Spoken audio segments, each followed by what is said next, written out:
Special Clemon sports insight powered by Spa. Eid Mubarak. ঈদের বিশেষ আয়োজন ক্লেমন স্পোর্টস ইনসাইটে আপনাদের স্বাগত জানাচ্ছি আমি SI. Raj, powered by spa. আজকের ঈদ আড্ডায় আমাদের সঙ্গে এমন একজন অতিথি রয়েছেন যিনি আসলে নিজেই এক নামে পরিচিত। বাংলাদেশের ভারোত্তোলন নিয়ে কথা বলতে গেলে যে নামটি সবার প্রথমে আসে তিনি হলেন মাবিয়া আক্তার সীমান্ত। আজকে এই পুরোটা সময় সীমান্তর সঙ্গেই আমরা আড্ডা দেব। ঈদ মোবারক। কেমন আছেন আপনি? ঈদের দিনটা কেমন কাটছে? ঈদ মোবারক, আলহামদুলিল্লাহ ভালো কাটছে। এইবারের ঈদ নিয়ে আসলে আপনার কেমন ব্যস্ততা গেল? আসলে সবকিছু মিলিয়ে ঈদের সকাল থেকে শুরু করে একবারে সন্ধ্যা পর্যন্ত কি কি করলেন? ব্যস্ততা কেমন? ব্যস্ততা সবসময়ের মতোই। আমি যখন বাবার বাড়িতে, আমি তো আমার শ্বশুর বাড়িতে ঈদ করছি, তো বাবার বাড়িতেও যেরকম একটু স্পেশাল কোনো রান্না টান্না করা, শ্বশুর বাড়িতে ডিফারেন্ট। আমি কোনো রান্না করি না, আমি আমার মতো ঘুম থেকে উঠে ফ্রেশ হয়ে রেডি হয়ে ঘুরে বেড়াই। আমার আসলে ওইখানে যে আরও রিটায়ারমেন্ট লাইফ ফিল হয়।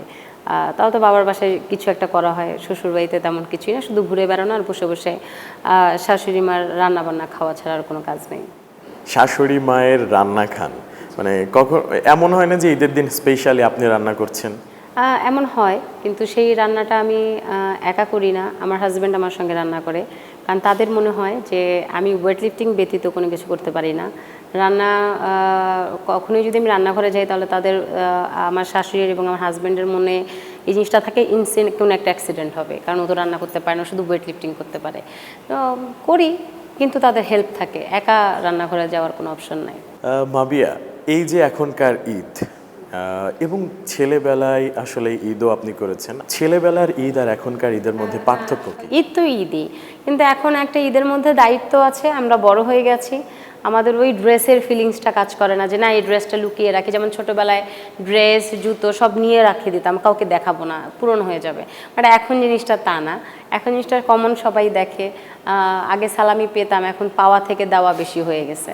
সালামি নেওয়ার ব্যাপারটা অবশ্যই ঈদের আবহ তৈরি হইলে সালামি নেওয়া বা দেওয়া এমন একটা আবহ তৈরি হয়। এখন অবশ্য সালামি হয়তো দিতে হয়, কিন্তু কখনো এমন হয়েছে যে সালামি নিচ্ছেন? না, আমার বিষয় যেটা হয়েছে এখন, আমার বাবার বাড়ির কোনো সালামি এখন আমি আর পাই না, সেটা আমার হাজব্যান্ড পায়, বলে বিয়ে হয়ে গেছে এখন সব হাজব্যান্ডের। কিন্তু তার ডিফারেন্টটা হয়েছে আমার শ্বশুর বাড়িতে, এখন তার ছেলে পায় না, আমি পাই। আমার চাচা শ্বশুররা আছেন, তো ওনারা আমাকে সালামি দেয়। আমি আমার শ্বশুর বাড়িতে সবার বড়, মানে ছেলের ওয়াইফ, তো আমি যেহেতু বড় ভাবি আছে, সবাইকেই দিতে হয়, যেমন দেই তেমন পাই। শাশুড়িও, শ্বশুর শাশুড়ি, আমার চাচা শ্বশুর শাশুড়ি সবাই আমাকে দেয়, যেহেতু আমি বাড়িতে একা। তো মিলিয়ে মনে হয় যে না ঠিক আছে, পাই, কিন্তু দেওয়াটা বেশি হয়। পাওয়াটা দিন শেষ আপনি হিসাব করলে লসই হয়, লাভ আর হয় না এখন। ঈদ মানেই তো হরেক রকম পদ, হরেক রকম খাবার। ঈদের খাবারের মধ্যে সবচেয়ে পছন্দনীয় খাবার কোনটা আপনার? আম্মু সবসময় আপনার হলো আমাদের ঈদের দিন খিচুড়িটা থাকে, কমন একটা খাবার। খিচুড়ি, গরুর মাংসটা আমরা খাই, প্রত্যেক ঈদে এটা হয়। এখন শ্বশুরবাড়িতে ডিফারেন্ট, কারণ হলো তারাও রান্না করে, আমার জিজ্ঞাসা করে বারবার তোমার কি পছন্দ কি পছন্দ, কিন্তু যেটাই বলেন না কেন দিন শেষে মার হাতের সেই রান্না আর শাশুড়ি মার হাতের সেই ডিফারেন্ট একটা টেস্ট কিন্তু থাকেই। কিন্তু একই জিনিস হয়, আমাদের সকালে সব সেমাই টামাই রান্না হয়। আমার শ্বশুরবাড়িতে ভাত আর গরুর মাংস, মুরগির মাংস চলে, আর আমাদের বাসায় হলো ভাতের বদলে খিচুড়ি চলে। খেলাধুলার মধ্যে এই যে ঈদ যদি কখনো আপনার টুর্নামেন্ট বা কোনো আন্তর্জাতিক পর্যায়েও যদি খেলতে যান, সেই মুহূর্তে যদি ঈদ আসে, মানে কোনটাকে আপনি বেছে নেন? কঠিন সময় কোনটা, যে খেলাকে আগে প্রায়োরিটি দেন নাকি বাসায় ঈদ করবেন বা সবার দেখুন, সাথে? আমরা একটা সময় কিন্তু ফিল্ড ছেড়ে চলে যাব, তখন কিন্তু যদি আল্লাহ আমাদের সুস্থ রাখেন, আমাদের হায়াত রাখেন, তখন আমরা ওই ঈদটা পালন করতে পারবো। কিন্তু হয়তো বা তখন পরিবারের কেউ থাকবে, কেউ থাকবে না, ঈদ কিন্তু আমরা পাবোই। কিন্তু দেখুন, আপনার যখন একটা জীবনে একটা প্রফেশনে আছেন, সেই প্রফেশনের একটা ইম্পর্টেন্ট ম্যাচ বা ইম্পর্টেন্ট একটা খেলা, আপনি সেই সময় যদি পারিবারিক ঈদ বা আপনি ফেস্টিভ্যাল চিন্তা করেন অ্যাজ এ আপনি গুড প্লেয়ার, তাহলে না, আপনাকে চিন্তা করতে ফার্স্ট প্রায়োরিটি আপনার প্রফেশন, দেন হচ্ছে আপনার পরিবার, দেন আপনার ফেস্টিভ্যাল। তা আমি একবারই একটা ঈদ করেছি 2018 সালে আমি ইন্দোনেশিয়াতে ঈদটা করি। তখন ওই ঈদটা খুব কষ্ট লেগেছে ঈদের দিন, যে হয়তো আমি বাবা মার সঙ্গে থাকলে এর চেয়ে বেটার একটা সুন্দর একটা পরিবেশ হতো, বাট যেহেতু ঈদের পরপরই আমার ম্যাচ ছিল বা আমার গেম ছিল, তার জন্য একটু কষ্ট লেগেছে, সকালে কান্নাকাটি করেছি। তারপর ওইখানে সিনিয়র আপারা যারা গিয়েছিলেন তারা তাদের সালাম করেছি, তারা সালামি দিয়েছেন। তো ওই দিন আমাদের ডাইনিংয়েও খুব ভালো রান্না হয়েছে, আমরা খেয়েছি। কিন্তু দিন শেষে পরিবারকে মিস করেছি, যে ঈদ তো ঈদই। কিন্তু আমার ক্ষেত্রে এই জিনিসটা অনেকবার হয়েছে যে আমি ঈদের দিনটা কখনোই এমন শুধু একটা দিন গেছে আমি শুধু ঈদের দিন ট্রেনিং করিনি। আমি আমার লাইফে কোনো শুক্রবার, কোনো ফেস্টিভ্যাল, কোনো ওকেশন আমি সবসময় মিস করেছি। আমি শুধু ট্রেনিংই করেছি। শুধু এখন হয় শ্বশুর বাড়িতে যেতে হয়, তার জন্য হচ্ছিল আমি ট্রেনিংটা মিস করি। নাহলে যদি এটাও না হতো তাহলে আমি ওই দিনটাও মিস করতাম না। আমার একটু গ্যাপ হয়, কিন্তু আমার লাইফের এই 15 বছরের ক্যারিয়ারে আমি এই 1 বছরই শুধু একটু বেশি ঈদ ছুটি কাটিয়েছি, নাহলে আমার জীবনে কোনো ছুটি নেই। একজন ভার উত্তোলক, 2016 সাল দক্ষিণ এশীয় গেমস, 63 কেজি যে শ্রেণী, সেখানে আপনার স্বর্ণপদক জেতা। ওই সময় আপনার চোখে অশ্রু, আপনার সেই মুহূর্তটা আসলে এখন মনে পড়লে কেমন লাগে? মানে সেই সময় কি আপনার মনে হয়েছে হ্যাঁ আমি পারবো? দেখুন, আমার ওই সময়টা একটা মেজর ইনজুরি দিয়ে যাচ্ছিলাম আমি গেমের। আমার হাতে একটা ইনজুরি হয়, সেখানে আমার পার্টিসিপেট করাটা শিওর ছিল না যে আমি পার্টিসিপেট করব। তা আমাদের ফেডারেশনের wing commander Mohiuddin Ahmed sir, উনি এখন প্রেসিডেন্ট, উনি বলেছিলেন যে তুমি যাও, দেখা যাক।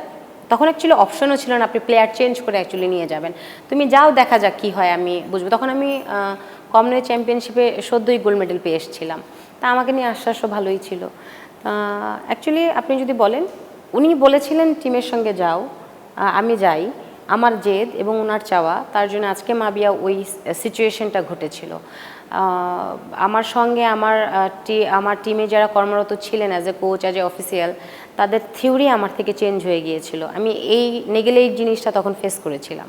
কিন্তু একজন নারী হিসেবে মামার হাত ধরে আসা কি, মানে প্রথমে কি মনে হয়েছিল? না দেখেন, আমি শুরুটা মনে হয়নি যে আসলে কেন আসবো এখানে বা কি মনে এটার কোনো অপশন ছিল না, বিকজ আমার মামাই কিন্তু বক্সিংয়ের খুব ফেমাস একজন প্লেয়ার এবং সে গুড কোচ। এটা আমার দেখায় বক্সিংয়ের ইতিহাসে যদি এখনও পর্যন্ত এতটা এজ হয়েছে ওনার, এখনও নন স্টপ রিংয়ে হার্ডওয়ার্ক করার মতো একজন কোচ আমি দেখেছি। হ্যাঁ, আমার মামা বলে আমি হয়তো বা বলছি, বাট না, আমার মামাও কিন্তু তার ক্যারিয়ারে খুব স্ট্রাগল করে আজকে এখানে এসেছেন। তো আমার আম্মু আমাকে আমার পড়াশোনার জন্য এবং আমি বাইরে শুধু ওই হয় না এমনি খেলাধুলা করে ওই সবের জন্য শুধু ছোটাছুটি করি, তা আমার পড়াশোনায় তেমন কোনো মনোযোগ নেই। এবং আমার দাদা বাড়ি মানে আমার ফাদারের ফ্যামিলির থেকে তার প্রত্যেকটা ভাইয়ের মেয়েরা আলহামদুলিল্লাহ খুব পড়াশোনা করেছেন এবং তারা এডুকেটেড, লাইফ তাদের খুব ভালো। আমার সবসময় পিছু টানটা শুনতে হতো যে তোমার 2টা মেয়ে, তুমি তো শেষ। আমার বাবাকে এবং আমার মাকে বলতে শুনতাম আমরা সবসময়, এবং তার মধ্যে আল্লাহর অশেষ রহমত আমি কালোই হয়েছি। তো এইটা নিয়ে আমার আম্মুর অনেক কথাই শুনতে হয়েছে। তো আমার আম্মু একদিন আমাকে মারছিলেন যে পড়াশোনা করিস না, তুই এমনি হয়েছিস কালো, তোকে তো কেউ বিয়ে করবে না, তোকে নিয়ে আমার যত সব জ্বালা, খুব মারলেন একদিন আমার আম্মা আমাকে। এমন মারলেন যে আমি হলো আমরা তো পাটাতনের বাসা সাঁকো ছিলেন, ওইখানে বসে আমি কান্না করছি। তা মানে একটা মানুষ মারার পরও নন স্টপ বকছে, তা আমি কান্নাই করছি। আমার মামা প্রায় সময়ই যেতেন, তার বোনকে দেখতে যেতেন। তা যাওয়ার সময় ওইখানে উনি ওনার বোনের সঙ্গে যে দেখতেছে আমি কান্না করছি, তো ওনার বোন ওনাকে চিল্লাচিল্লি করেই বললেন কথাগুলি। তো তখন মামা মাকে বললেন যে ওরে কালকে রেডি করায় দিও, ওকে এক জায়গায় নিয়ে যাব। ওইখান থেকে ওই এক জায়গায় নিয়ে যাওয়া থেকে আজকে ওয়েট লিফটিং জিমে, তা মামা নিয়ে আসলাম। ওয়েট লিফটিং জিমেই আমার জীবনের প্রথম ঢোকা, এবং হয়তো বা আমি জীবনে যত স্পোর্টস ক্যারিয়ারে থাকবো আমি এখান থেকেই বিদায় যাব। আমি অন্য কোনো ডিসিপ্লিনে কোনোদিন যাব না, কারণ ওয়েট লিফটিং আমাকে পরিচিতি, পরিচয়, সমাজে সম্মান এবং আমার পরিবারকে স্ট্যাবলিশ করতে সহযোগিতা করেছে। 2010-এর ওই জার্নি থেকে জিমে আসা এবং জীবনে একটা ডিসিপ্লিনের দেখা, সেটা হচ্ছে ওয়েট লিফটিং। আদার্স কোনো ডিসিপ্লিন আমি দেখিও নেই, কোনো সুযোগও খুঁজিনি। বলতে পারি 10 থেকে শুরু, এখন এই যে 26-16 বছরের একটা জার্নি, এই জার্নিতে বড় বাধা বা আপনাকে নিরুৎসাহিত কেউ কি করেছে? হ্যাঁ, দেখুন জিনিসটা হয় কি একটা একটা একটা স্ট্রাগল ক্যারিয়ার, কারণ আমি তো শুরুতেই এই ক্যারিয়ারটা এস্টাবলিশ করিনি আমার জীবনে। সো যখন আমি নিচ থেকে উঠছিলাম, কারো না কারো হয়তো বা তাদের আমার কোনো সতীর্থ খেলোয়াড়দের বা সিনিয়রদের হয়তো তাদের ইনসিকিউরিটি ফিল হয়েছে। সো এটার জন্য কখনোই আমি মনে করিনি যে আমার পারফরমেন্স আমার জায়গা থেকে আমার সরে দাঁড়ানো উচিত। বাংলাদেশের ওয়েট লিফটিংয়ে এমন একটা পারফরমেন্সের চিহ্ন রেখে গেছি এবং ইন ফিউচারে রাখবো, যেটা কোনো কোচের এবং কোনো প্লেয়ারদের ভাঙতে হলে 10 বার চিন্তা করে ভাঙতে হবে। এটা আমার চ্যালেঞ্জ, বিকজ এটা নিজের প্রতি নিজের চ্যালেঞ্জ। 2026 আমার জীবনের সবচেয়ে শকিং, এবং আমি আমার লাইফে কোনোদিন 2026 ওয়ার্ড শুনতে চাই না আমার জীবনে। যেটা আমার সঙ্গে হয়েছে সেটা আমি খুব আশা করি নেই যে আমার জীবনে এরকম কিছু হবে। এর চেয়ে জিনিসটা অনেক সুন্দরভাবে হতে পারতো। যে অ্যাক্সিডেন্টটা হয়েছে, আমি আমার 2026কে আমি আমার জীবনের সবচেয়ে সর্বনাশ একটা সাল মনে করি, যেটা আমি ডিজার্ভ করার মতো আমার মেন্টালিটি ছিল না। প্রিয় দর্শক, আড্ডা কিন্তু জমে গেছে, তবে এ পর্যায়ে আসলে ঈদের বিশেষ আয়োজন ক্লেমন স্পোর্টস ইনসাইটে নিচ্ছি ছোট্ট একটি বিরতি। আমাদের সঙ্গেই থাকবেন, বিরতির পরে আবারও হাজির হচ্ছে।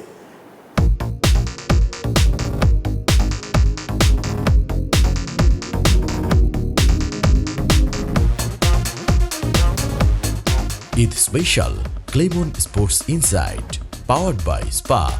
বিরতির পর আরও একবার স্বাগত জানাচ্ছি ক্লেমন স্পোর্টস ইনসাইটে। আমরা আড্ডা দিচ্ছিলাম এবং আমাদের সঙ্গে অতিথি হিসেবে আছেন মাবিয়া আক্তার সীমান্ত। আমরা শুনছিলাম আসলে তার ক্যারিয়ার এবং ব্যক্তিগত জীবনে ঘটে যাওয়া নানা চড়াই উতরায়ের সেই গল্পগুলো। বিরতির আগে আমরা শুনছিলাম আসলে আপনার এই জার্নি 16 বছরের ক্যারিয়ারে আসলে খুব দুঃখ বা নিরুৎসাহিত করা সেই মুহূর্তগুলো। কিন্তু আসলে ঈদ মানে তো আনন্দ, আমরা তো আমাদের দর্শকদেরকে আনন্দ ঘন এই মুহূর্তে কাঁদাতে চায় না বা মন খারাপ করে দিতে চায় না। জীবনের কোন সময়টাতে আপনি সবচেয়ে বেশি হ্যাপি ছিলেন বা আনন্দ ঘন মুহূর্ত কোনটা ছিল? আমি মনে করি যে আমি বড় হওয়ার পরে অ্যাজ এ প্রফেশন অ্যাথলেট হওয়ার পরে আমার মজার কোনো ঈদ এবং কোনো হ্যাপিনেস ঈদ এমন কোনো কিছু না। যখন আমি অবুঝ ছিলাম এবং যখন কোনো দায়িত্ব ছিল না এবং কোনো রেসপন্সিবিলিটি ছিল না, তখনের ঈদগুলি সবচেয়ে ভালো ছিল। এবং ঈদের একটা আনন্দ ছিল, মেহেদি পরা, কারো কারো বাসায় যে রাত্রের পর রাত মেহেদি পরা, একটু সাজায় দাও, একটু ঝুটি করে দাও, একটু ড্রেসটা করে দাও, এই জিনিসগুলি সবচেয়ে মজার। ছোটোবেলার ঈদের সঙ্গে আপনি যখনই যে ঈদ মিলান না কেন, কোনো ঈদই অ্যাকচুয়ালি এক সমান হয় না। ছোটোবেলার ঈদ সবচেয়ে বেস্ট। 2016 সালে আপনি জাতীয় পতাকা হাতে নিয়ে খুবই আবেগঘন একটা সিচুয়েশন তৈরি করেছিলেন। আসলে আপনার দৃষ্টি বা আপনার চোখের দিকে তাকিয়ে পুরো বাংলাদেশ কেঁদেছিল সেই সময়টাতে। সেই মুহূর্তটা আসলে কেমন ছিল? কেন এই অশ্রু? 2016 7 ফেব্রুয়ারির সঙ্গে আমার জীবনের প্রত্যেকটা নতুন সংযোগ হয়েছে। তখনকার বিষয় যদি আপনারা বলছেন যে কান্না করা, আমি তো আমার জীবনের জার্নি নিয়ে কান্না করেছি এবং আনএক্সপেক্টেড একটা জিনিস করে কান্না করেছি, এবং আমার কাছে প্রত্যেকটা মানুষের নেগলেক্টেড সিচুয়েশনগুলি আমার ওই মুহূর্তে এসছে। এবং আমার জন্য ওই পুরো অডিটোরিয়ামে একটা জিনিস হচ্ছিল যে অলিম্পিক অ্যাসোসিয়েশন তখন কোনো গোল্ড মেডেল পান নাই। তো তখন এসে তারা এমন একটা বিষয় যে আমাদেরকে একটা হয় না আসলে একটা আকতি মিনতি, ওইটার বাস্তবায়ন করা। ভাই দেখেন, আমি যতভাবে এক্সপ্লেন করি ওই সিচুয়েশনটা আমি অ্যাকচুয়ালি এক্সপ্লেন করতে পারবো না। কারণ এটা আমরা যখন রাস্তা দিয়ে যাই, আমরা যখন মর্নিংয়ে প্রত্যেকটা স্কুলে একটা শপথ হয়, কিন্তু এটা মাস্ট বি অনেক স্কুলে হয়। তো ওই সময় আপনি জাতীয় সঙ্গীত শুনে দেখবেন, আপনার যদি গুজবাম্প না হয় আপনি বলবেন এইটার ফিলিংস, রাষ্ট্রকে রিপ্রেজেন্ট করা। আপনি একজন মাবিয়া, আমি কিন্তু রাষ্ট্রকে রিপ্রেজেন্ট করে আজকে Mabia.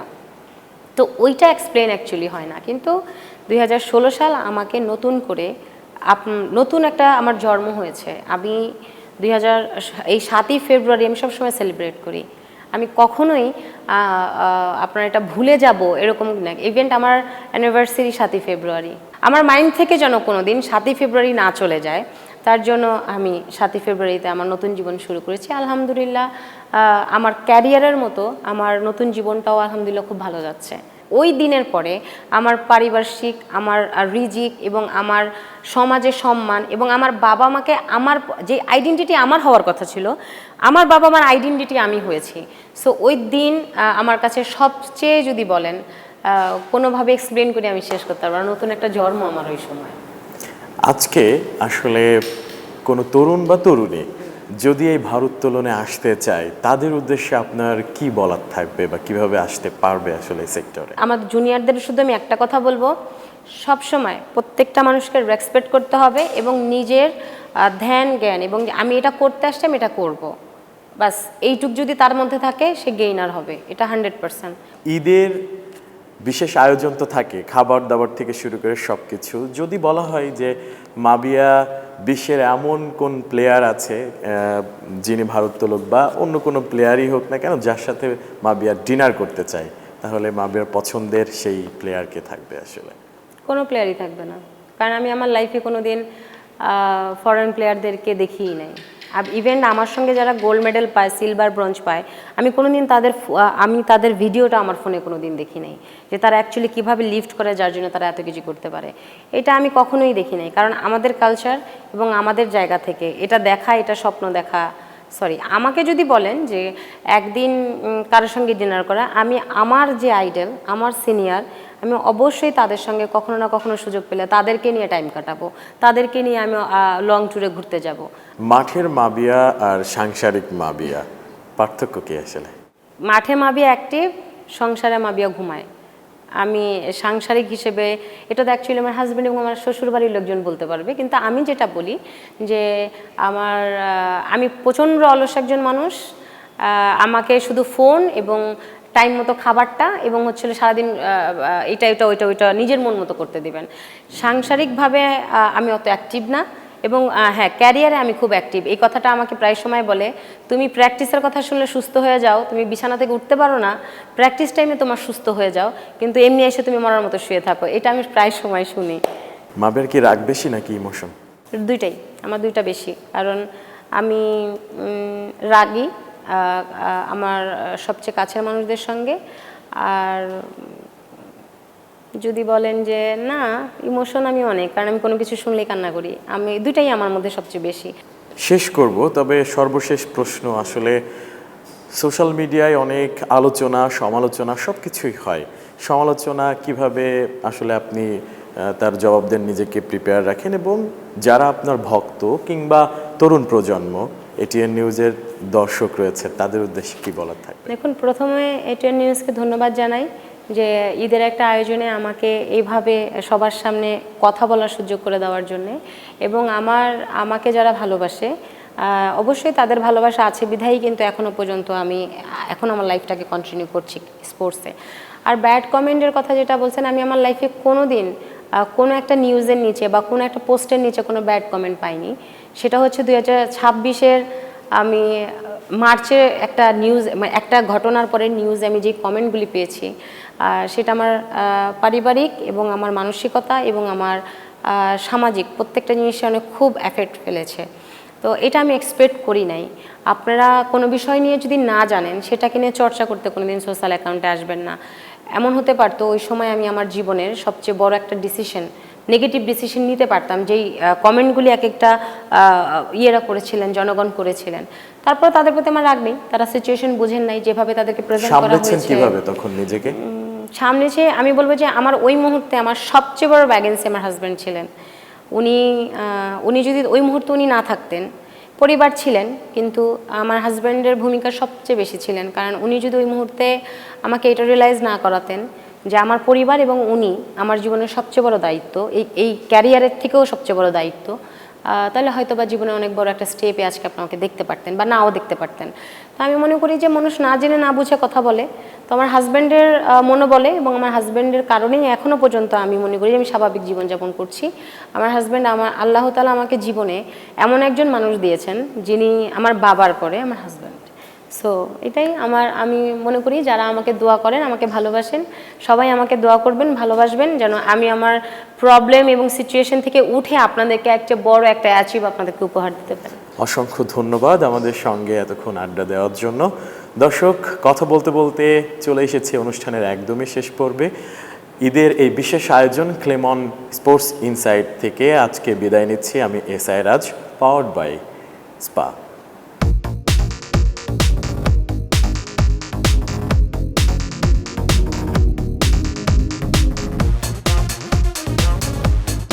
Eid special Clemon sports insight powered by spa.